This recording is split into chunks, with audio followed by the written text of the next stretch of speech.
Good morning, good afternoon, good evening, everyone, and welcome to Digital London FP&A Circle. And the subject today is about how to close the strategy execution gap and what is the role of FP&A in this process. My name is Larissa Malnichuk. I'm a Managing Director and founder of International FP&A Board and FP&A Trends Group. And I'm here today to facilitate this interesting discussion with our panelists, who are practitioners and thought leaders.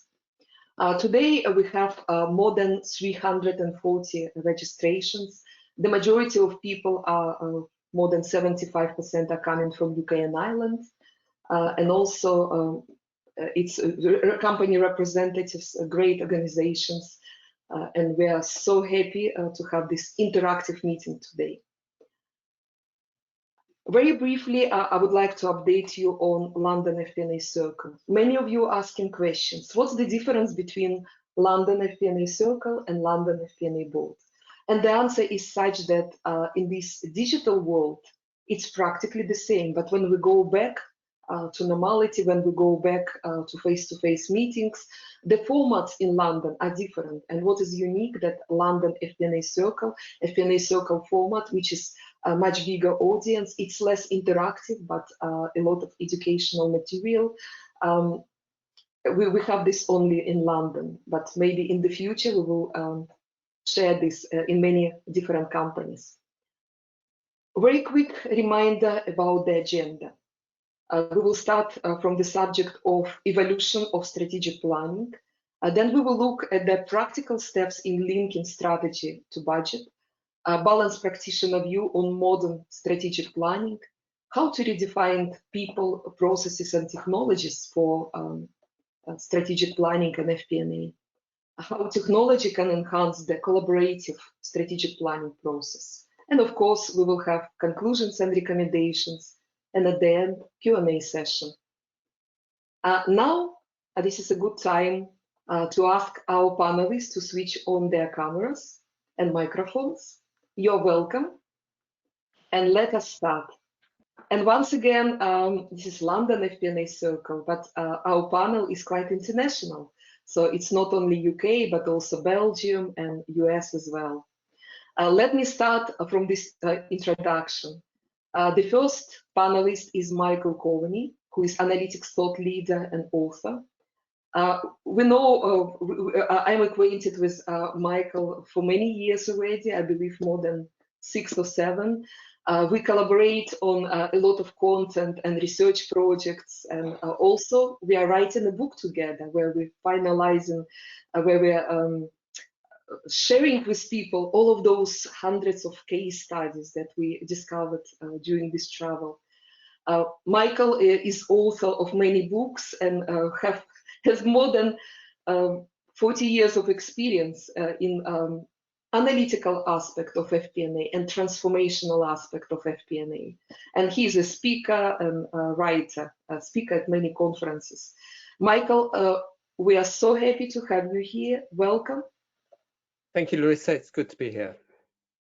Thank you so much. And of course, Michael joins us from the UK. The second speaker is Sergey Oreshko, who is a director of finance business partner, EMEA, at Barry Callebaut Group. Sergey is a member of our Brussels FP&A board, where he presented and we met many times. And just recently, Sergey started this role with one of the leading producers of chocolate, Belgian chocolate, but previously he was with the one of the biggest in the world beer producer in Belgium. So all of those leading interesting companies and a lot of experience in strategic planning and FP&A. And today, Sergey is going to share with us his practitioner view on how strategy execution gap could be helped by finance and FP&A. Sergey, you're welcome. We are so happy to see you here. Thank you, Larissa. Happy to be here. Thank you so much. The next speaker is Mike Hartwait, who joins us from the US. I think many of you know Mike from his content that he creates, amazing articles and white papers. And also Mike presented at a number of previous webinars on scenario planning and strategy execution. And actually Mike is, I would say, a world-class thought leader in the area of strategic finance. We had a lot of interesting discussion about this subject, and this passion, it's really great. I believe, Mike, one day you definitely have to write a book about your knowledge. A lot of experience here, over 20 years of experience in finance. But previously experienced as a consultant as well. And actually, this is how we met previously when I was a practitioner, and Mike helped us with our strategic planning process. So today, Mike is Corporate Finance Director at Walmart, and he's going to share with us his vision on how we can redefine people, processes, and technology for strategic planning. Mike, we are so happy to have you here. Welcome. Hello, everyone. Good to be here. Thank you. Thank you so much. And finally, another UK panelist, Oliver Sullivan, who is head of FBNA Solutions Consulting at Unit 4. Oliver has a lot of experience in the area of analytical transformation of finance. So he was involved in all of those projects, practically the life cycle of this process. A lot of experience with different CPM and BI solutions, and a lot of passion on how FP&A could be transformed, and in particular strategic planning could be transformed with help of modern technology. So Oliver is going to share with us the subject of how technology can enhance the collaborative strategic planning process. Oliver, we are very happy to have you here. Welcome. Thanks, Larissa. Hello, everybody. It's great to be here. So it's going to be a very interesting discussion. Let us get ready. Now I would like to ask you to switch off your cameras, because I have just a few slides, general slides, before we start our presentations. Just a quick information about my background. I'm CIMA qualified accountant. I'm based just outside of London in the UK. And previously I was leading FP&A functions in different large organizations. And at the moment, I'm leading my company, FBNA Trends Group, and also International FP&A Board.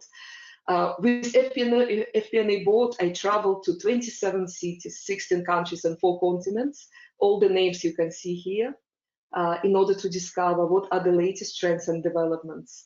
We have our website, we have our educational and research project, but the latest news, because of the demand, we started our advisory and research practice and best practice workshops and FP&A consultancy.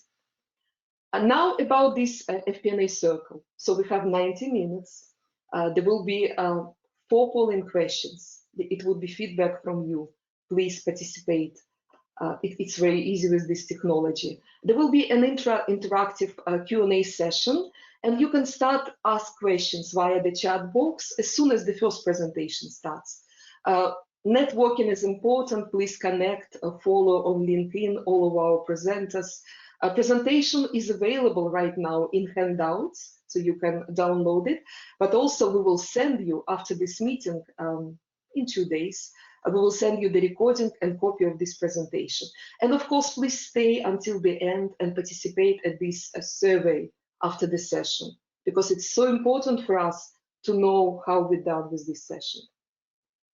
And before we start, I would like to say thank you so much to our technology partner and sponsor, Unit 4. So organization that provides modern ERP, HCM, and FP&A applications that transform planning processes and reporting processes as well. And just a few slides, just a few sharing experience from our FP&A board before we start with the presentations. I really like this information that the first ever English language strategic book was published in year 1962. And you can see the name of this book over here. So it was the first ever strategy book. And since then, for these 59 years, More than 20,000 of books were published on strategy, different books. And it's amazingly practically one book a day, without any weekends, without any bank holidays. So every day, one book on strategy. But we still have this incredible statistics, well-known one. So 67% of well-formulated strategies failed. This is the first one. Only 2% of senior leaders are confident that they will be able to achieve from 80 to 100% of their strategic objectives. And the last one, it's especially incredible. You know, only 42% of managers and only 27% of employees get access to the strategic plan. So we have the strategy execution gap problem. And the reason why we would like to discuss this today, because with FBNA going outside of just finance function, we're definitely helping with strategic planning process as well. And Mike Hartwait, who is one of the presenters today, at one of the webinars, he gave this fantastic quote that I would like to quote today, because it's a great opening quote for this meeting. Many will argue that poor strategy execution is the reason for the strategy gap. The real cause of the strategy gap is combination of poor integrated planning and outdated approaches to strategic planning. So this is the opening quote. And just a quick reminder for you, obviously strategic thinking undergone a lot of evolution. It's all started in the 50s from this traditional budgeting and control that is still very popular now. And then 70s and 80s, everything was about growth and diversification. And obviously from 19th until the beginning of this century, it was all about competitive advantage. But at the moment, everything what we do, not only in strategy, but actually in execution and our planning, it's all about agility. So definitely FBNA has a role to play as part of this new development and FBNA. So now the first presentation is from Michael Covey, analytics thought leader and author. Michael, you're welcome to switch on your camera.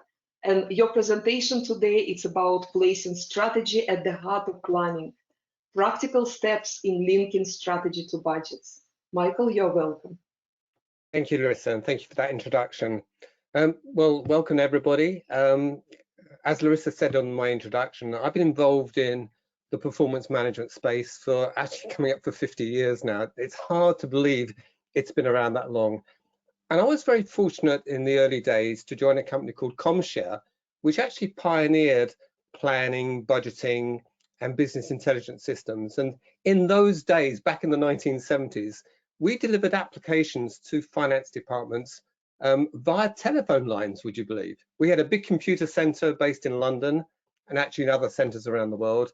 And finance departments would log in using telephones via their terminal, and they would use our applications. And so for the first 20, 25 years of my career, my role was to sit down with financial controllers, finance directors, and help them use our budgeting and our business intelligence tools to try and link, as it were, strategy with execution. So that's what I did. And then I spent the next 25 years, in fact, right up until now, trying to understand why the first 25 years didn't quite succeed. There seems to be a problem, as we all know, this link between strategy and execution. If I could have my first slide, please. And on this slide here, I've got a picture here of the Grand Canyon, and this, in some ways, really is a good picture of what goes on inside many organizations that I've met over the years. A lot of them have a really good understanding of where they've come from. They can analyze the past. They know what's worked well, and they have a clear understanding of what it is they want to achieve in the future. But the problem happens in the next couple of months. This thing I call the fog of uncertainty. And what happens is that the day-to-day activities that organizations get involved in, they just lose focus of where they're actually heading, and instead they're just spending all their time in just trying to get through the next couple of days, the next couple of months, and so on, and they lose sight. And I love that quote by Kaplan and Norton, who said that success comes from having strategy, become everyone's everyday job? Well, that's easy to say. So how do you do it? Well, in the time that I've got now, I'd just like to put forward what I consider my top 3 priorities for organizations in linking strategy with execution. One is to make strategy visible.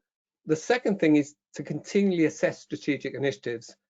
And the third one is to use suitable technology. So I'm just going to quickly go into those in a little bit more detail. If I can have the next slide.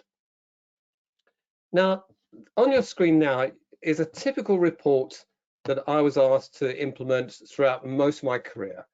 You know, it's got a set of extract of certain charts of accounts down the left-hand side, and it's showing what the actual performance versus some kind of either budget or forecast performance. And, you know, they call this a management report. I think that's an interesting title. Managing what exactly? You know, it has a companion report, which is actually a budget entry template, which again is usually the chart of accounts, and they ask people to fill in certain numbers for the coming year. And the question is this: what is the strategy of the company? Take a look at this report. In fact, I challenge you, take a look at any of your management reports and ask yourself, can you spot what the strategy, i.e. the plan of action, is for the coming year? What are the priorities? I mean, what assumptions are being made about the marketplace and the environment? And what's going to change from last year to this year that's going to make anything different? You know, the trouble is that for many organizations, strategy is a bit of a secret. I once was talking with a manager, and I was talking about this. We've got to make strategy visible. And he turned to me and said, but I'm worried, he said, that if I communicate what the strategy is, our competitors will find out. And when I thought about this, I thought, you know what? I'm more worried that our own people don't know what the strategy is, because they're the ones we want to implement it. Now, with a bit of thought, it's possible to turn this report round and to make strategy more visible. If I can have the next slide, here's an example of what I did for one of the companies I was working with. When it comes to planning, I split my plans into 3 areas. There are the overheads of the organization, which you can do very little about. There is what I call business as usual. That is the current activities that the organization's involved in. And the third part are the strategic initiatives, those things that we haven't done before that we're going to do on top, which is going to help us achieve our objectives. And the way I lay out on the report, and these reports are tailored for individual departments, is that one, they can see the strategic initiatives that they're involved in, they can see what the current activities they're supposed to be doing, and it has a set of drivers. These are the things that they do, which is going to help us achieve the objectives. I also display in that report the expected outcomes. If they do those drivers right, this is what we expect. And then underneath that are the resources. Now, this kind of approach has some implications. The first thing is that we have to embrace this whole philosophy of FBNA, extended planning and analysis. Basically, what that means is we've got to start combining our strategic plans with our business plans and our operational plans. There is only one plan. They have to be connected, which is what this report tries to do. The second thing about this is that this has to be a collaborative approach. You've got to get people engaged. You've got to get the departments engaged as to what their activities are, what they can do to help achieve those objectives. And the third area here is about life cycles. Plans have to be for the life cycle of the project. And I'm not going to go into too much detail because one of our presenters, Mike Hathwaite, later on is going to be talking about this. If I can have the next slide. So that's the first priority. The second priority I would set for organizations is to continually assess strategic initiatives. Again, a few companies I've worked with is that what they do is that they, throughout the year, they will get the different functions and departments to continually propose initiatives. Some of them are being strategic, some a bit more tactical. What things could they do that would affect and change the performance of the company, that would improve it? And these initiatives are proposed throughout the year, not just once a year. And they are fully costed, and it's worked out what parts of the business they would impact. And these initiatives go into, it's like a holding area. And throughout the year, it's management's responsibility to take these initiatives and assess them in isolation and combinations, using scenario management, saying which combinations could actually change the current predicted outcome.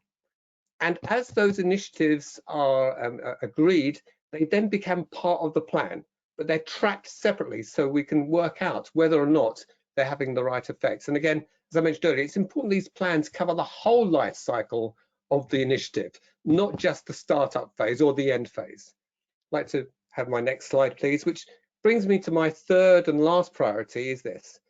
You can't do what I've been talking about using simple spreadsheets or simple consolidation tools. They just don't possess the capabilities to do it. Instead, you need a proper analytic platform. Unfortunately, there's a lot of good platforms out there. And again, another of our speakers, Oliver, later on will be talking about this, so I won't spend much time here. But just to let you know, these are integrated platforms. They contain all the presentation capabilities. They allow the organization to collaborate. They allow this setting up of integrated business, strategic, and operational plans. And they also contain some special capabilities that will help you uncover the drivers of the business, that will help you with the predictions, and then to automate this whole process so it can be agile, it can be fast. So don't just rely on spreadsheets. It's not going to get you there. You need a proper analytic platform. So they're my three priorities. So I'll go to my last slide now, and that is, what's the role of FP&A in all of this? Well, it's quite simply this. The role of FP&A is to make sure that strategy remains the focus of every department. So in the reports that are produced, in information that's collected, let's make sure there is a focus that everyone knows what the strategy is, what the role of that department is in achieving it, and how it's doing. I think the role of FP&A is also to make sure that any targets that are set or imposed, that they're realistic, and that the funding of the resources actually makes sense, because there's a real connection between having the right resources applied and then achieving the realistic outcomes. FP&A is there to make sure that the right tools are in use, whereby we can automate this process, and so that we end up with planning becoming this continuous, fact-based, strategic focused, agile process. So that's all I have for now, and I'd welcome your comments. Michael, thank you so much. Thank you for your insights on how we can place strategy at the heart of planning. I would like to ask our panelists to switch on the cameras and to give a quick feedback at a quick subject matter. Sergey, you are the first. What would you like to share with us after this presentation?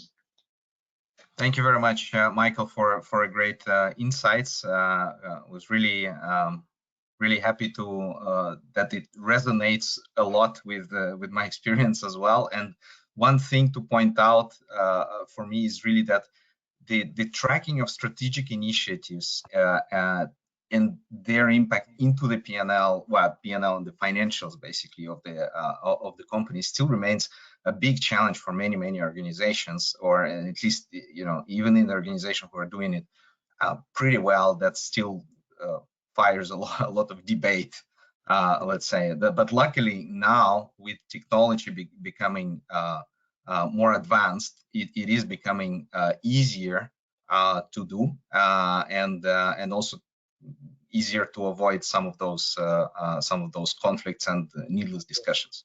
Yeah. Thank you, Sergey. Thank you, Mike. What would be your subject matter? Yeah, thank you, Mike. I thought that was a great presentation. I really love how you get into the visibility and really call out the initiatives, as Sergey mentioned as well, separating that from the baseline. But then, you know, taking it a step further and talking about the continuousness of it. So the need to kind of constantly throughout the year kind of look at initiatives and maintain and manage initiatives. I think that's, you know, that's critical. And I think it's something that's not done as much as it should be. Unfortunately, people use this kind of very short period of time throughout the year to kind of look at their strategy, and then they sort of shelve it.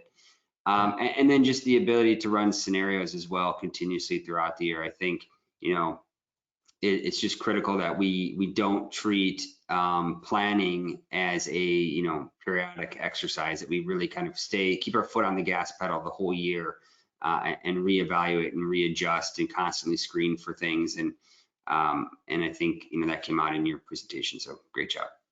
Thank you. Thank you, Mike. Oliver, what would be your additional commentaries, please? Yeah, sure. Thank you, Michael. That was a great presentation. Very little to add, to be honest. But just thinking about those three priorities, the idea of that visibility and frequency and technology. I suppose the thing that I point out, and I think you did point this out, is that the right technology really supports the other two things. It really increases visibility. It can help with that frequency. As you say, we saw our old friend Excel sitting there as it always does. Perfect example of the wrong tool for the right job. We're inherently we're dealing with an inherently disconnected environment that really stops us delivering those first two priorities, which are so important in all of this: visibility, frequency. Yeah, thank you. Thank you, Oliver. Thank you, everyone. Great presentation, Michael, again. I would like now to ask our participants to share your experience. To what extent is FP&A in your company involved in disclosing strategy execution gap? I'm launching the poll, and as soon as you see the poll, can I ask you to start voting? Please, can you choose only one option, which is the best description for your company? So to what extent is FP&A involved in closing the strategy execution gap in the organization? Completely involved in setting realistic long-term targets, partially involved in setting targets, only involved in communicating targets to operations? Please, can you continue to vote? And just a few more seconds, I'm closing the poll and I'm sharing the results with everyone. Michael, I would like your commentary on those results. What would you think? That's interesting, Larissa. To see that nearly half the people are only partially involved in setting targets. What's interesting is that FP&A are the custodians of the information, and therefore you would think that they are the ones who can actually make sure that the targets are very realistic, and so therefore be involved or to challenge them. So it's interesting where we are. Only a quarter are involved in setting those targets. Maybe there's a problem there, and to try and understand why that is and why FP&A are not really included. I would say that 24%, almost quarter, completely involved. I think it's fantastic result. If we look at the history, only 5 years ago, this figure was definitely much lower. And I worked for organizations, the big, well-known organizations, where strategy was completely non-financial exercise, and many people didn't pay attention to strategic planning, to financial results at all, or financial results were not connected with operations. So a situation like this, I think it's improving. Sergey, what would be your quick commentary on this as well? Yeah, for me, no, it's amazing to see that indeed there is almost a third of the companies that's only communicating targets.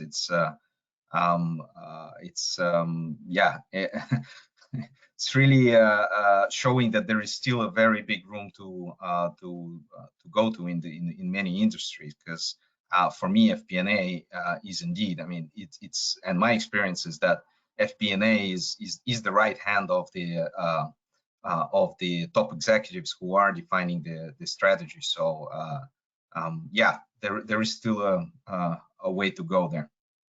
Absolutely. Thank you for your commentaries. Thank you everyone who voted. Thank you. And now let us look at the balanced practitioner vision on modern strategic planning. Sergey, the microphone and the camera, please. And we are happy to hear your presentation. We are ready. Thank you, Larissa. Thank you, Larissa. And hello, everyone. Again, happy to be here, and welcome to this webinar. So I'm going to speak from my experience in two organizations as Larissa presented. Most of my career I spent in AB InBev, so the biggest brewer, and now migrated to the chocolate.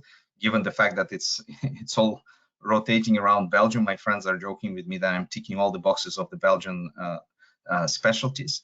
But what I'm going to share today with you is a little bit of my views on how gaps I've been mostly exposed to, and a little bit of kind of insights on how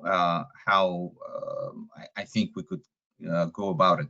So on the next page, we can see, I think the first thing is really understanding the strategy. So Michael already touched on this, and also on the in the very nice visual of fog in between the present and the target. But I must say that if we really talk to people on the shop floor who are really working on the daily base and delivering the results to the company, even that far away target, this strategic target is something foggy for them. It's for most of them. So yeah, many of them, when you say can name a nice verbal of like how the official strategy of the company is formulated, but it's more like slogans, and which is not connected to the reality for them, at least.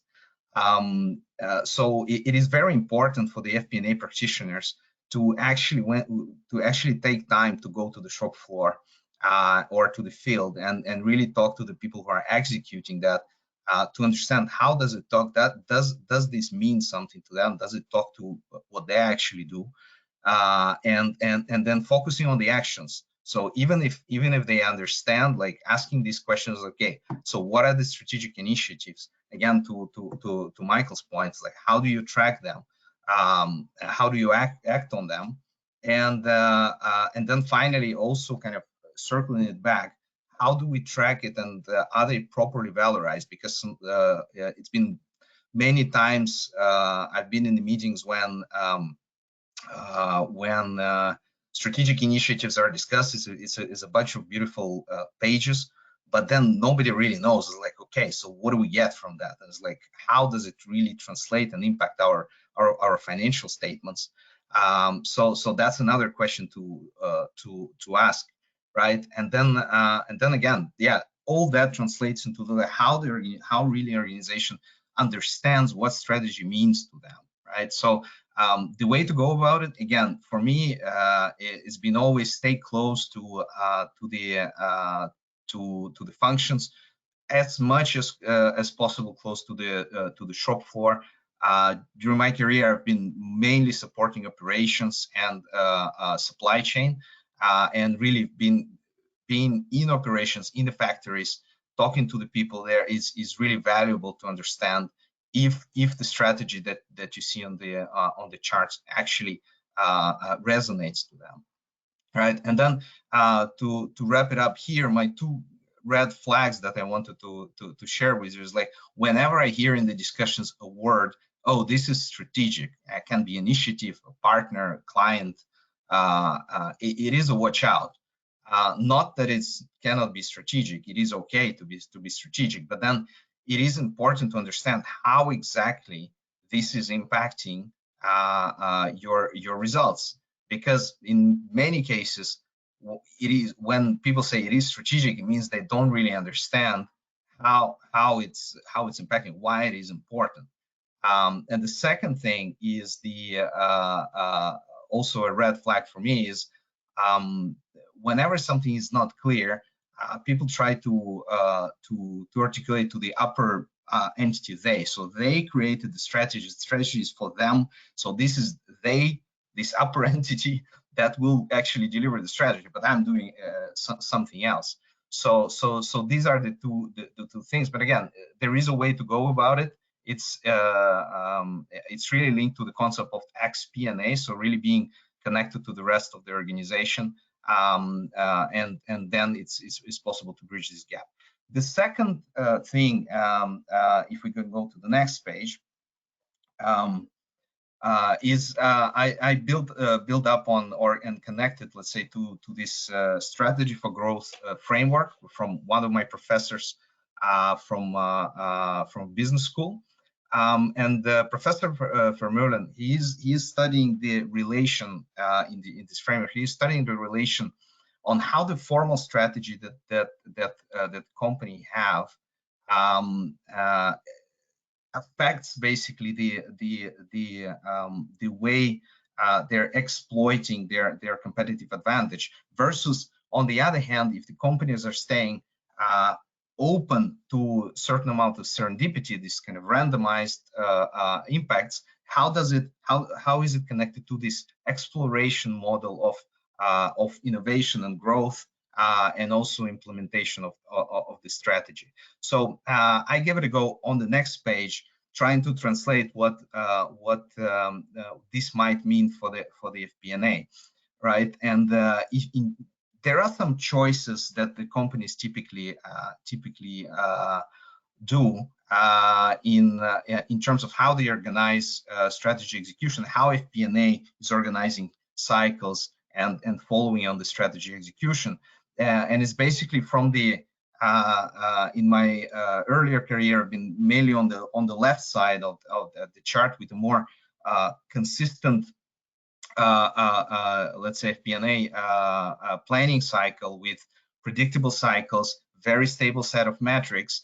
But you know, when you don't change too much, it becomes outdated. So you need to revise from time to time, and that dictates also that this notion of being top down, cascading, creating a lot of standards, which is easy to deploy and replicate in the organization if it makes sense, but sometimes can be too far from the reality and too far from the shop floor. So there were many cases when people were basically saying, well, okay, it's a great thing, great strategy, great cascade, but it has nothing close to our reality. And now I'm transitioned in the organization, which is more on the right side, which with the more adaptive, more flexible and continuous processes, which enables to capture a bit the latest trends and opportunities on the market, being really open. But this might be a bit too chaotic, appear really chaotic and kind of hectic, right? And then these drives also then you can really see that really the execution is mostly driven bottom up, adapted to the local specifics, very relevant to the business owners. But then on the other hand, it creates another gap, which is it's virtually impossible to leverage on the scale and compare things. So whenever you bring up a set of metrics from two different countries or two different entities, it's virtually impossible to benchmark and compare them because they're measured in a different way, even if they're called the same thing. So this is those choices. If you go too far a little bit on those extremes, are creating opportunities, but also gaps that needs to be somewhat balanced in my view. Yeah, finding this balance is obviously a challenge. But I think again, as we get technology developed and helping us, more and more companies will be, I believe, will be transitioning from this more consistent and top-down rigid systems of strategy execution into more adaptive and more local relevant, let's say. Thank you very much. This is all I wanted to share, and I'm open for commentary. Sergey, it's a great presentation about the balanced practitioner view. Thank you for sharing. Our panelists, I would like your commentaries. Michael, you are the first. What would you like to add? Absolutely, great job, Sergey. Yeah, I really like some of the practical statements, especially like the warning flags that Sergey mentioned up front. I think those warning flags were, do we understand it? Beware the word strategy. Do we really understand it? I think what that really helps us determine is, do we have a model? Do we have the calculations? Is it visible?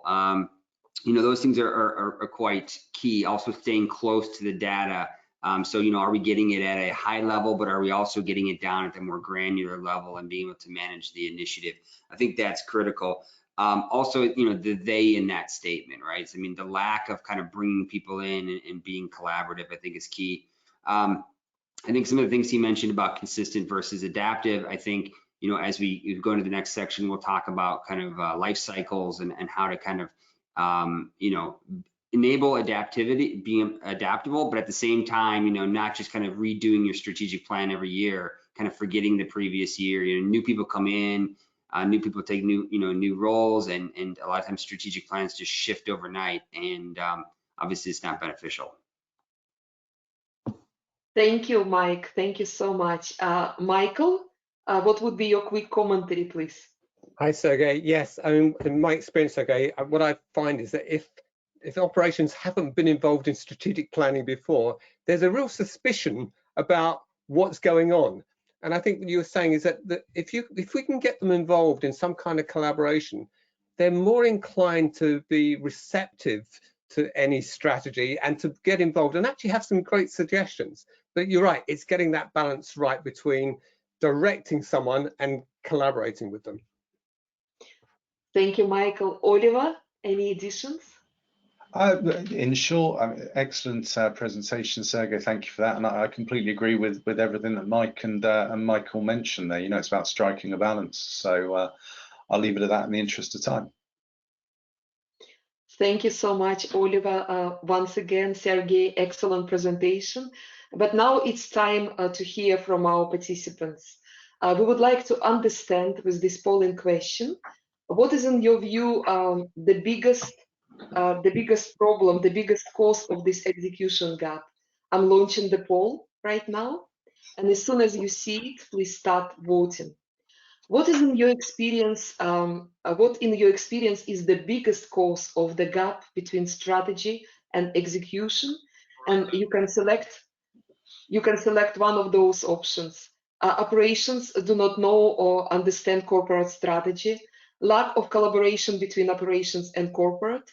Not having the right planning tools, or focus on short-term financial services. Financial results, sorry. I can see that more than 50% of you already voted. Please continue to vote. And I'm closing the poll right now. I'm sharing the results. And Sergey, you are the first to comment. Any surprises, anything you didn't expect to see here? No, I mean, the lack of collaboration between operations and corporate, it's I would say it's somewhat expected to see. Focusing on the short term, I think this is a very, very valid point.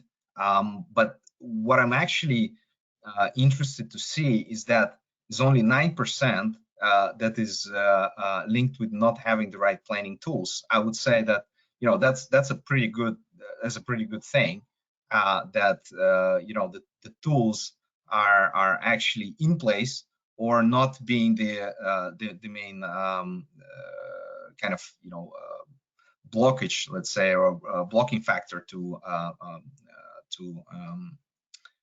strategy execution. So that's a great thing to see.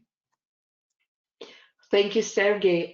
Mike, what would be your commentary on this? Yeah, I think it's spot on. I was actually very much hoping that we would see a high percentage in the last one, as we'll see in my presentation next. I think I lead with that very section there. So not surprised to see this. I think people are spot on with the key problem. Just over focused on short-term financial results, and that really sort of, permeates through the entire planning process, the tools, the communication. I think it's, one of the key root problems of the strategy gap. Thank you for your commentary. Thank you everyone for your votes. And we continue with our presentation. And now, what should be done from the point of redefining people, process, and technology? Michael Hartwait, Corporate Finance Director at Walmart, and also a Strategic Finance Thought Leader, is about to start sharing. Mike, Awesome. You're welcome. Thank you very much once again, Larissa, appreciate it. So let's just jump right into it. So my job here is to talk about people, process, and technology. So let's just jump into the next slide. So before I do that, let me just recap. I know we just saw a second ago kind of what maybe some of the reasons for the strategy gap are. I think there's two reasons for the strategy gap. The first one is really obvious, and we just talked about it. And the second one is actually not very obvious, but a major root problem. So the first one is just that focus on short-term profits. So, we start off, we budget, we focus on short-term metrics, net income, key ratios, maybe an ROI, if you want to get fancy and include something more than just the P&L. And then we also recognize we need to do a little LRP, right? We need to do a little long range planning. But what we really do is we use the LRP really for the target setting process of the next year's budget. And that's all it becomes, right? And that's the big flaw. What we need to do is take that further and use the LRP really to drive shareholder value added. So that becomes the target. It's not a line item exercise at that point, right? It's not saying, well, you know what, revenue has to be X in 5 years. It's what value are we creating, and that's what we need to tie to. And then ultimately, the executive compensation has to link to that. Now, the kind of less likely or less noticeable one is kind of the allocation of resources. So when we fight over allocation for resources, we actually create hockey stick growths within the company. Everyone fighting over that potential resources, which creates those hockey sticks. And really every year it's kind of just a new hockey stick that just kind of keeps getting created. And we actually create very little value in doing that. What we need to do is get away from fighting over resources and recognize that every plan for every strategic business unit really follows a life cycle curve. You initially seed that investment. At some point, obviously, you see if you hit product market fit, that moves up into a growth stage. At that point, you're evaluating your growth stage opportunities and funding those accordingly, but you're only throwing resources centrally into those growth stage funds. And then eventually the strategic business unit hits more of a plateau where it's generating a lot of cash flow and feeding back into the business, and then ultimately decline. I think the life cycle curve is the way to get away from, fighting over those resources and that hockey stick growth. I just ask you to go back and think about your projections year after year and how often you see hockey stick growths that do not materialize. And the only way we can get around that is to move to more of a life cycle approach. So those are the two reasons I see. So if we can jump to the next slide here. Again, my point here today is to really talk about people, process, and technology, and we want to redefine it. So the first thing I'm going to do is just change the name a little bit. So rather than calling it people, process, and technology, I want to change that word technology into platforms. We've evolved tremendously on technology, right? So this people, process, technology, FP&A has been using that for years to kind of explain what we do and kind of the realm we operate in. I've certainly used it many times. So taking away that word technology and actually adding the word platform, I think is going to help us a lot. Obviously, it also makes them all P's, which is nice, but technology is now platform. We're also inserting one additional element, and that's purpose. So purpose, people, process, and platform. So let's just kind of review this. In the old kind of traditional FP&A world, right, the purpose was performance management, right? I still big believer in performance management, but what we did in performance management is we keyed in on certain metrics, right? So we identified which metrics looked really good, and we talked about those. We told a story around those, and the ones that weren't great, we just sort of de-emphasized those, right? What we need to do in kind of modern FP&A is we need to move to more of a cash flow based analytic, right? So what we're really doing is we're identifying where the performance bottlenecks are within the organization. So we're looking at sources of cash, uses of cash, and showing how that flows through the business. Now, when I say cash flow, I'm not talking cash, right? Cash is one line on the balance sheet. Cash flow is that cycle. It's how the money moves through the business. It's analyzing that whole thing. A lot of times people think, oh, cash is king. You're just talking about cash. No, we're talking about how the cash moves through the business. We identify the bottlenecks that way. On the people side, the old traditional road was, workflow approvals. So I'm going to go ahead in my silo. I'm going to plan. I'm going to forecast, and then I'm going to, submit that up for an exception or rejection by the next person. But we need to get more collaborative. We need to focus on sort of discussion and debate of alternatives rather than just sort of promote or accept. Promote or accept was the old way to get to single version of the truth. What we need to now do is bring people into the conversation and do more discussion and debate. On the process side, I talked about this a little bit, but I'm a huge fan of this. The old process was very arbitrary timeframes, right? We're looking at a 1-year AOP. Maybe some people are doing well, they're being sophisticated, they're doing an 18-month rolling forecast or a 12-month rolling forecast, or we're doing a 5-year LRP. Why are we picking those arbitrary time periods? It's not helping us out. We end up hitting reset every time we redo that process. What we need to do is move more to a continuous life cycle approach, right? where you take a strategic business unit, right? That's the vehicle that goes through the life cycle. So we're identifying, we're starting with the problem. What is the problem we want to solve? How much is it going to cost to solve that? And then quantify, did we actually hit that, product market fit? Are we moving into a growth stage, maturity, and then inevitable decline? Today, we do not structure our business in those SBUs.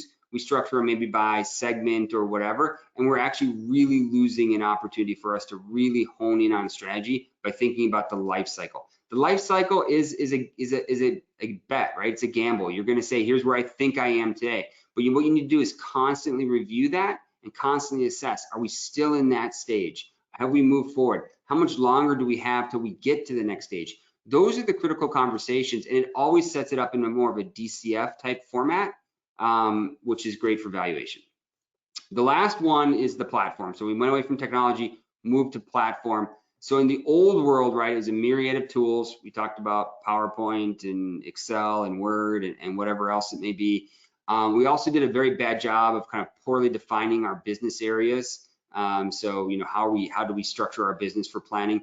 And then, in many cases, just in planning in general, we focus more on bottom up than anything else.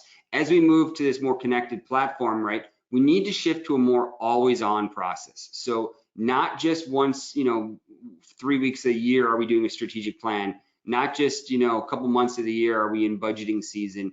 We need to always be refreshing and always evaluating and always looking for opportunities. And that needs to be more of a continuous process. It doesn't need to be a more, laborious process. If we can streamline it, we can get less people involved and we can maintain it going forward. But we need to be constantly looking at that. We need to be integrating strategic, financial, and tactical. Now, I'd love to be able to kind of go into all these in more detail. But why don't we just jump to the next slide, and I'll just go through the platform one real quick. And actually, this is a bit of eye candy here. But here's how I look at connected platforms, right? So we have those 3 unified rings, right? We have the strategic planning. That's very much modeling based, right? We're going to be looking at kind of continuous screening of opportunities, right? Looking for things, whether that be a black swan or just opportunities. We're constantly screening, right? Doesn't mean we're active, we're just screening.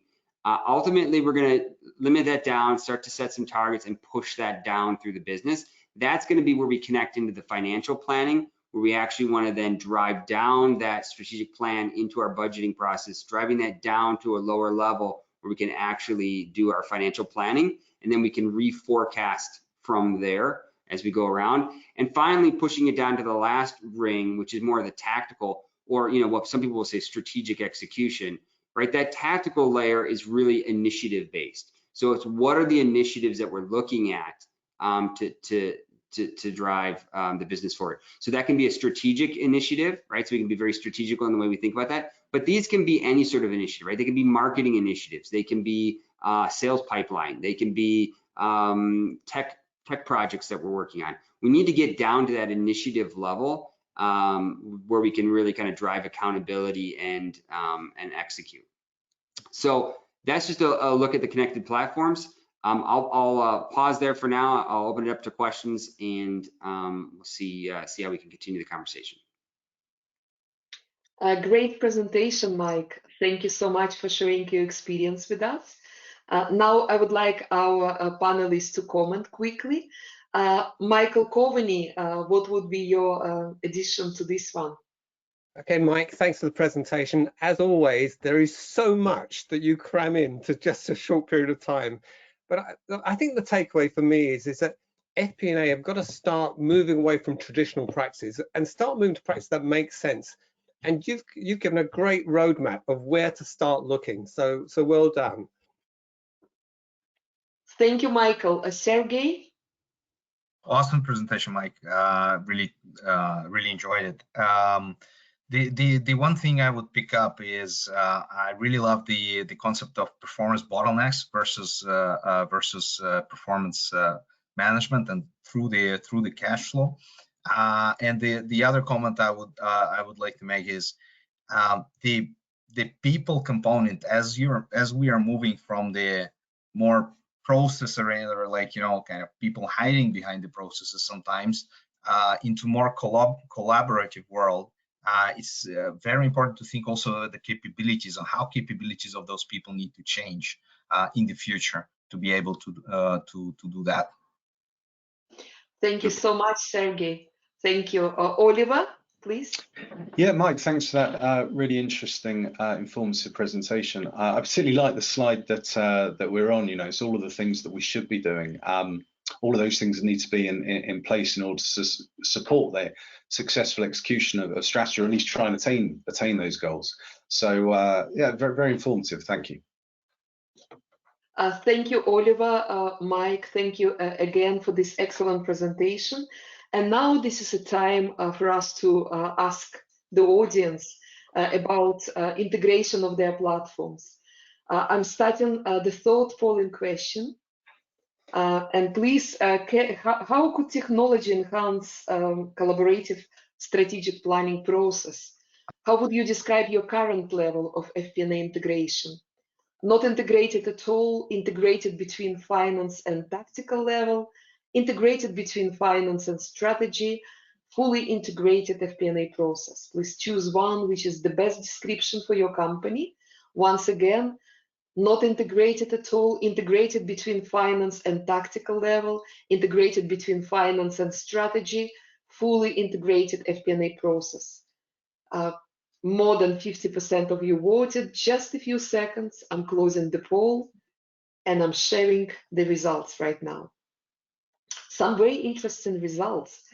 Mike, what would be your reaction on this? Yeah, I'm not surprised. I think a lot of times people try to take that sort of more bottom-up approach, or they find more success in doing the more bottom-up approach. So kind of linking the financial to the tactical makes a lot of sense. You know, sometimes we would, you know, when I used to be in the consulting world, you know, we'd say, hey, look, some of the easiest quick wins is actually to link the strategy and the finance, and then kind of push down from there as far as kind of the kind of implementation approach. So, you know, glad to see that there's, you know, some people working on that as well. It's, you know, almost a quarter. But you know, the big one there, I think I am surprised to see, or maybe not surprised to see, is that they're not integrated at all. So I think that shows that there's, you know, opportunity for people to expand. I think it's a process of always evolving, right? I don't think you sort of roll something out and you kind of get it in your MVP. I think it's something that kind of over time people evolve into. But I think it's the holy grail of FP&A, is getting that integrated financial planning process. So you know, I just encourage everyone to continue down the road. Thank you, Mike. Oliver, what would be your reaction to this one? So some quite interesting results, although maybe not completely unexpected. For me, the question that jumps to mind is really why. You know, what is it? Is it the way the organization structure? Is it lack of technology? So although not necessarily completely unexpected, yeah, there's a lot more detail behind these numbers that I think really points at maybe the solution to progress. But it's encouraging to see we've got 4% up at the fully integrated process. It's very encouraging, and to me, it's really encouraging to see that finance is participating in the strategic planning process. 23%, 27% with fully integrated, definitely. So it's more than a quarter, and it's fantastic result. It's the trend of FP&A, where finance is going outside of just finance function. So thank you so much for your commentaries. Thank you for your votes. I'm hiding the results. And now let us look at this question, how technology can enhance collaborative strategic planning process. Oliver, Head of FP&A Solutions Consulting at Unit 4. Oliver, the presentation is yours. Brilliant, thank you. Excuse me. So we've seen some really good examples, some really good ideas around some of the bottlenecks in effectively executing strategies today. And I wanted to spend a little bit of time looking at the part that that technology plays in firstly adding or contributing to that gap, but possibly more importantly enabling that gap to be closed or mitigated to a greater extent at least. So I wanted to start this part of the presentation, or this part of my session, by having a quick think about, you know, what does technology need to do in order to add value to the process? I think a lot of the issues that have been touched on today, a lot of the issues that have been, or challenges, let's say, that have been surfaced today, really highlight an important point that you know, strategy is a high-level thing. It's a bit fluffy. It's a bit nebulous. You can't point at it. You can't touch it.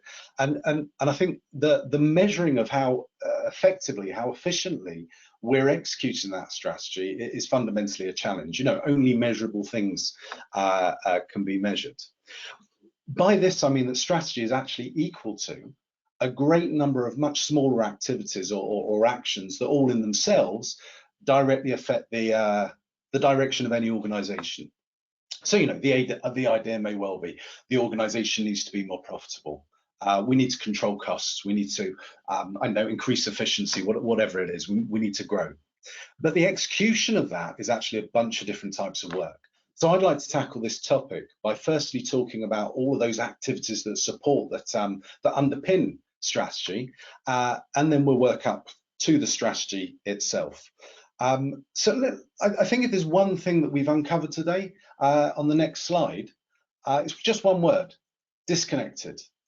So, okay, you know, a technological solution therefore needs to be connected. Fine, but let's understand a little bit more about that. You know, it's both the process and the people need to be connected. It's something that the cloud, thinking of technology, you know, something the cloud has offered for a little while now. When we're trying to achieve a common goal as an organization, we need everything in one place. So we can analyze, we can understand, we can act, we can take action. And the solution needs to reflect that. It needs to be included in the technology. A single platform, I think, as Mike pointed out, the idea of platform is not just about bringing people and data together. It's also meaning that, or it then allows us to start reacting more quickly. It's all about accessibility. You know, we can start responding to the constantly changing environment in which we find ourselves as that change is happening. To coin an idiom, speed is of the essence. So a few quick wins, I would say, that come out of addressing this challenge. Next slide, please, and let's have a look at technology as a whole. So I appreciate Mike's point about workflow, submission and approval, but people collaboration and understanding where we are in the process and being able to use workflow to track that process, but on top of that, enable communication. Where are we? Why are we here? What's the debate and so on? Well, it's all about increasing visibility into the process and indeed the results of that process itself. It also means we can increase the speed of frequency, as I think Michael was pointing out earlier. So, you know, the frequency of the activities that we're doing, things like forecasting, we can start matching, meeting the unexpected, uncontrollable changes in the world around us. That then, you know, linking it back to the strategy piece, means that we're able to make sure, you know, are we aligned? Are we still heading into the right side? Are we doing the right things that need to be done in the right way? Do we need to change the strategy? Is there something that's, you know, something massive in the work, COVID, for example, you know?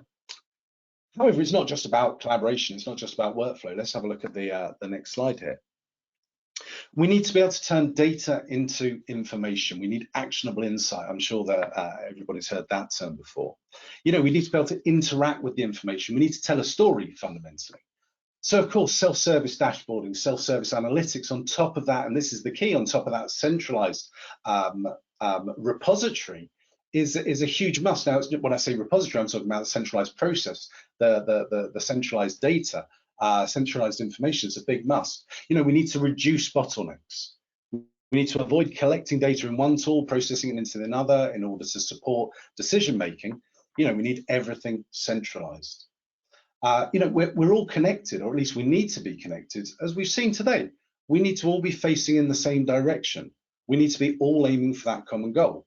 A centralized solution, in essence, solves this. So, next slide, please. I think another point with all of this is, you know, numbers alone are not opinions. Numbers alone are not a strategy. And the technology needs to fill this gap. It needs to facilitate communication in the way that we as humans communicate, storing both values and text and commentary, sentiment, that whole debate thing that Mike was speaking about. So that joins the process up from the top down. This is what we want to do. These are the constraints, as you can see on the image in front of us. What are we able to deliver? And then from the bottom up, well, this is what we can do based on what we've got. It's all connected. As I mentioned earlier, and I don't think I've spoken yet about strategy directly, but I've tried to address all of the underpinning supporting, or some of, rather I should say, underpinning execution there. So let's take a moment to talk about strategy itself. On the next slide, I've already mentioned the nebulousness, if that's a word, the intangibility of strategy. But fundamentally, we're talking about qualitative versus quantitative information. How do we track qualitative information? Well, technology needs not only to be able to connect, from all the perspectives we've spoken about so far, but it also needs to connect, or translate, I should say, the numbers, so the quantitative, into the qualitative.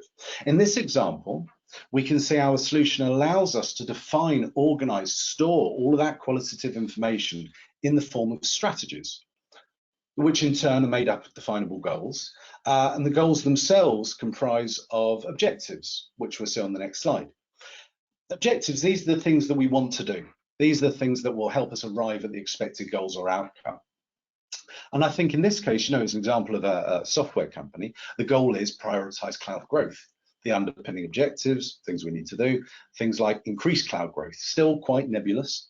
But the next level down is where we can start now connecting measurable data to the objectives.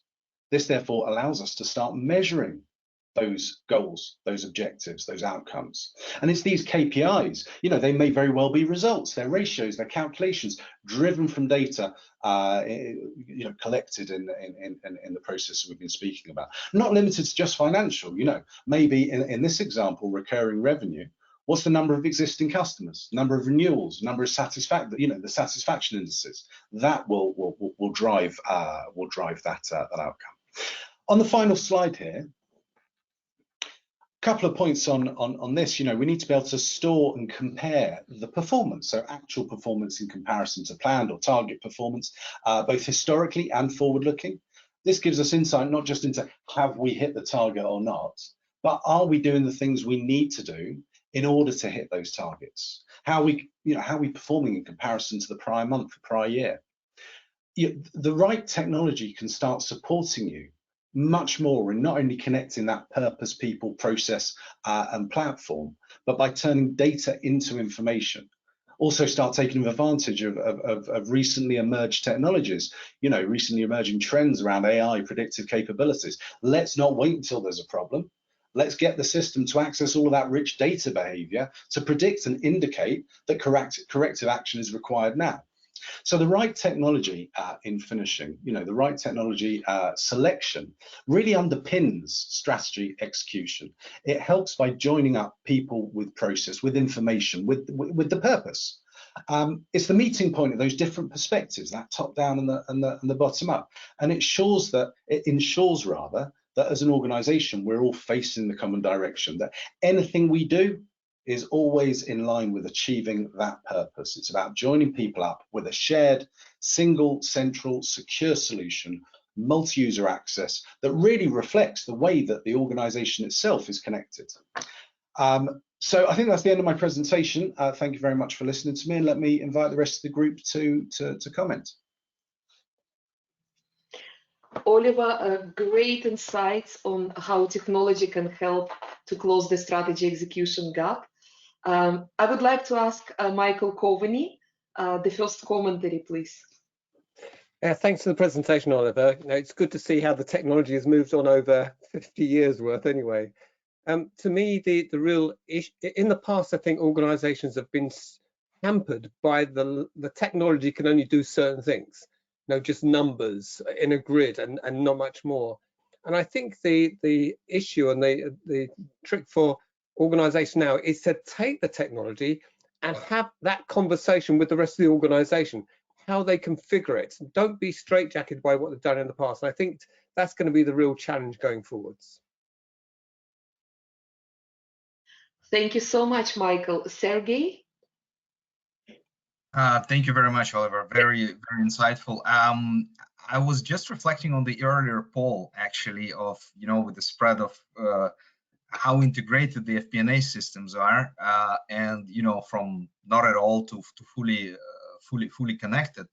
And I think now with the technologies like these and others that are emerging, I think there is a tremendous opportunity for many organizations to jump from not connected at all to fully connected pretty quickly. And we didn't have such an opportunity before, because previously all these kind of solutions were either not available or very expensive, and implementation time was really long. Thank you, Sergey. Mike? Yeah, great job, Oliver. And I'll just even comment on Sergey. I think, yeah, that concept of, speed to value is just so much, has changed so radically. I think, Oliver did a great job of showing, why we don't use the word technology anymore, why we've kind of shifted to platform. I mean, this is kind of the one-stop shop to get everything in. So you get your goals and your objectives in, you can, look at your KPIs and so forth. It's all there. It doesn't feel like you're kind of managing a solution anymore. It's sort of like when, you see a 4-year-old just interact with an iPad, right? It's just intuitive. And that's the way it should be. Technology or platform even should just sort of step to the side a little bit to some degree and kind of let you get on with the business. And so really glad to see that here and with other solutions, of course, as well. So. Mike, thank you for your commentary. Once again, Oliver, great presentation. And now let us hear from our participants about what they use, what technology they use for strategic planning. I'm launching the last polling question. Please, can you start voting as soon as you see the questions? What solutions tools do you mostly use for your strategic planning process? Select one of the following: spreadsheets, EPM, CPM tool, a presentation tool such as PowerPoint, Word, or BI, communication tools such as emails, internal forums, or any other solutions. Please continue to vote. More than 55% of you voted, just a few seconds. And we are closing the poll and sharing the results. Okay, so 70% still continue to use Excel, 11% use EPM, CPM solutions, presentation tools such as PowerPoint, 17%, and 2% use other. Oliver, what would you say on this poll? Anything you didn't know? Well, no, I tell you what, it does surprise me how, year after year, spreadsheets is still out there. The one thing I thought about the poll, though, is I wondered how appropriate the radio buttons were, because I imagine that, when it comes to a strategic planning process, we're still all using emails. We're still all, using Word and BI, but it's not actually the tools that we're using, it's the way that we're using. There's nothing wrong with spreadsheets, but the way we're using spreadsheets. We're effectively turning spreadsheets into databases, and we got copies of the database on the email server. We got copies of those, those spreadsheets within PowerPoint, within Word, in our CPM tools. So it's not necessarily the technology; it's the way that they're using the technology. But it doesn't surprise me that 70% are still using spreadsheets, which are open to human error. I mean, millions, billions of dollars worldwide are missed every year because of errors, because of the amount of time the process takes. So. Yeah, although not a surprise, it's there's something disappointing in the results, if I can say that. Thank you, Oliver. Mike, what would be your commentary? Yeah, I'm not surprised. I mean, of all the polls we've seen, I think this one's the biggest landslide. I mean, spreadsheets have a dominant foothold in strategic planning. And so I'm not surprised. So everyone kind of knows, they can go to them, but they're not ideal. One thing I'll point out just on the EPM, CPM, so a lot of, vendors in that space, they'll try to get people to kind of use it for strategic planning. I think if you went back a few years ago, I think, the functionality there was probably pretty low for strategic planning. And that would be something I would just ask people to look at, when you bring on an EPM, CPM solution, make sure that it has been built for strategy in mind. Some of the kind of capabilities between strategic and financial planning, right? They're not a perfect overlap. If it was simple, this would have been solved years ago. You really need to have, a holistic view first, and then have, the vendors kind of crystallize that in a platform. So just keep your mind open to that and ask those tough questions. Because the worst solution, even though we know spreadsheets aren't great, the worst solution could actually be an EPM CPM tool that is not built for strategic planning. Thank you so much. Thank you, Mike. I'm hiding the results. Thank you so much to all of you that voted and participated in this poll. And now this is the time for some closing quote and key takeaways from our panelists. I would like to end those presentations with this fantastic quote from Jim Collins and Jerry Porras. Building a visionary company requires 1% vision and 99% alignment. I think it says this all, definitely. It's all about the process. It's all about the alignment of all our solutions, people, and technology, definitely. I would like to ask all our panelists to switch on the cameras and to give their very quick key takeaway for this session, very quick, 30 seconds, something that you would like participants to remember after this session. But to our participants, I would like to remind to continue to send your questions, even if we don't have enough time to answer all of them, we will get back to you in writing. Michael, your 30 seconds key takeaways for this session. Yeah, thanks, Larissa. I actually just building on this comment, this quote on the screen now about alignment. Alignment starts with communication. It has to be communicated. And my one takeaway is this: make sure that strategy and objectives is communicated, but it's communicated in a way that makes sense to the individuals. You start there and you've got a chance. If they don't know what the objective is, they don't know what the strategy is, you're never going to get there. Great reminder. Thank you, Michael. Sergey?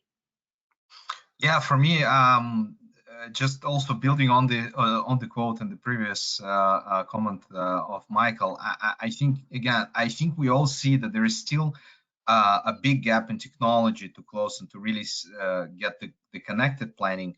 But again, with the way technology is evolving, I think we are all kind of doomed to have it deployed rather soon, I would say. And I think the next frontier is going to be really the people and really working, connecting to the operations, connecting to the shop floor. I think this is going to be the next big frontier to get it working. Thank you, Sergey. Mike Hartwait. Yeah, I would just say keep in mind the 4 Ps and how you want to turn that to the 4 Cs. So the purpose, people, process, and platform, right? Those are the four Ps we talked about. And then really the outcome there is the 4 Cs. So cash flow, collaborative, continuous, and connected. I think that is the future footprint going forward, and certainly kind of where the FP&A world is heading right now. Thank you so much, Mike. And Oliver, your key takeaways, please. Key takeaways, it's a tough challenge that. I mean, I'm thinking of all sorts of things from connectivity, data source integration, visibility, frequency. I suppose the one thing is it's a journey. We've been speaking very much about that holistic view of the world, which is important, but to get there is a journey. But ultimately, you're talking about increasing visibility, collaboration, continuous assessment, I think, to steal Michael's content. Excellent. Thank you so much, everyone, for your key takeaways. And now I would like to start this Q&A session. We have a lot of questions. Quick reminder, please continue to send your questions. All of them will be answered. The first question is to you, Michael Covey. Just a moment, please. A fantastic question for you. Will the carbon targets set by governments this week increase FP&A's involvement in strategy? What do you think, Michael? Very specific to the UK. There you go. Well, the carbon target is an example, actually, isn't it, of an outside influence and something that organisations have to respond to. So the only thing I can say is that organisations have got to make sure that they're aligned, with whatever the government responsibility is on this. and then that's going to feed its way through into the strategic plan and then people's actions. So tough question, because it's a very high level one, but like outside influences are always going to come to bear on organizations, and they've got to come up with a way of responding, and that response is definitely going to be some way of actually if you like of actions that they need to take place. So I'm not sure I can do any more than that. Thank you so much, Michael. The next question is to you, Sergey. At what point FP&A team should argue that initiatives should be taken off from the strategy?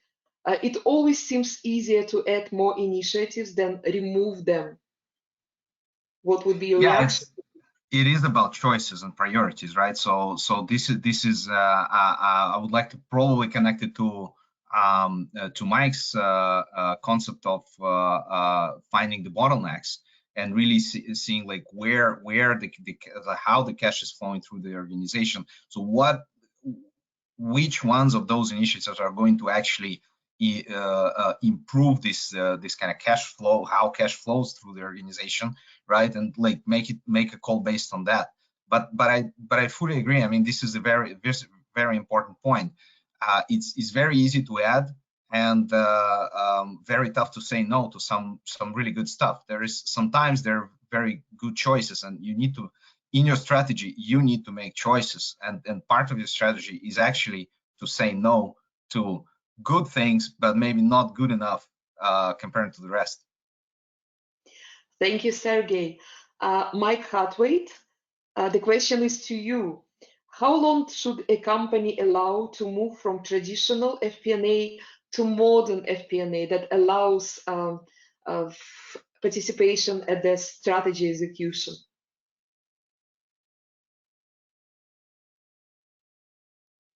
Sorry, what's a presentation without staying on mute? So I think it's a great question. I think there's a practical answer that I always give when this question gets raised is you don't have to jump in all at once. So you can look incremental, right? You can start new. So from this point on, maybe all new initiatives or all new plans are going to follow a life cycle. All new plans are going to be, have strategic, financial, and tactical response to that.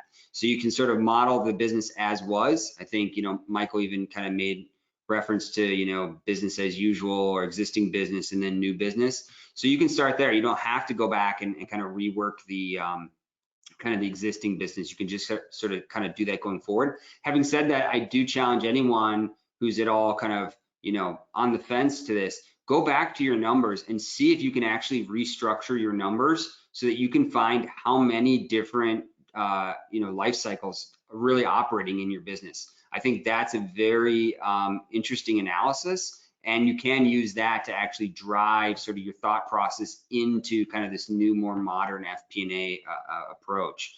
I think if you need that quantitative analysis to sort of leverage that, it's a good place to start. Thank you, Mike. Oliver, the next question is to you. From your experience with technologies, would you say that the modern collaborative FP&A platform is enough for integrating strategic planning and business planning and operational planning?